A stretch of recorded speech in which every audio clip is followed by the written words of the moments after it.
L'actualité des jumelages de notre région, Châtillon-sur-Indre est jumelée avec Chapelle-l'Air-Léman. On vous en parle régulièrement sur votre radio. C'est une ville qui a été mise à l'honneur à l'occasion du village de Noël. Le produit phare, c'est notamment le vin. Et déjà, les Chapellois se sacrifient. Ils préparent leur délégation pour le mois de juillet. Les explications de Bruno Scala, l'échevin chargé des jumelages. Dans le cadre du jumelage, on y va chaque année au 14 juillet pour la fête française là-bas. Avec la Maison des Jeunes, j'emmène des jeunes qui participent à comme qui dirait, des Jeux sans frontières. Nous avons, avec l'association des commerçants, un stand où nous apportons de la bière là-bas. Et forcément, on la troque contre du bon vin, et je peux vous dire que le vin est très bon. On file à Gerpine, après on dînera au lit et vive Bouchon. La compagnie des Foulards nous revient au centre culturel de Gerpine pour de drôles de funérailles. 6 comédiens vous proposent un cocktail explosif de sketch et de parodie en chansons. Pour le plus grand plaisir des spectateurs, on pourra crever de rire avec les Veuves Joyeuses, un curé d'Inc ou encore un notaire véreux. C'est un spectacle comique pour débuter 2016 dans la bonne humeur. Ce sera les 22 et 23 janvier à 20h15 au centre culturel de Gerpine, rue de Villers.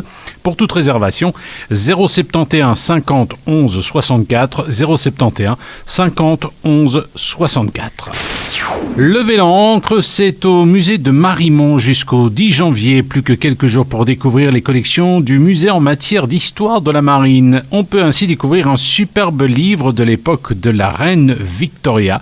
Gilles Dauquier, commissaire de l'exposition. Oui, c'était, si j'ose le mot, une reine imposante, notamment parce que elle était parvenue au sein du Commonwealth à s'imposer et avoir un empire planétaire qui, évidemment, était régi par les mers en premier lieu. Et la reine Victoria est évoquée dans cette pièce. Il s'agit d'un livre jubilaire qui lui a été dédié et où l'on retrouve toutes les grandes réalisations, tous les faits marquants de l'Angleterre de son règne.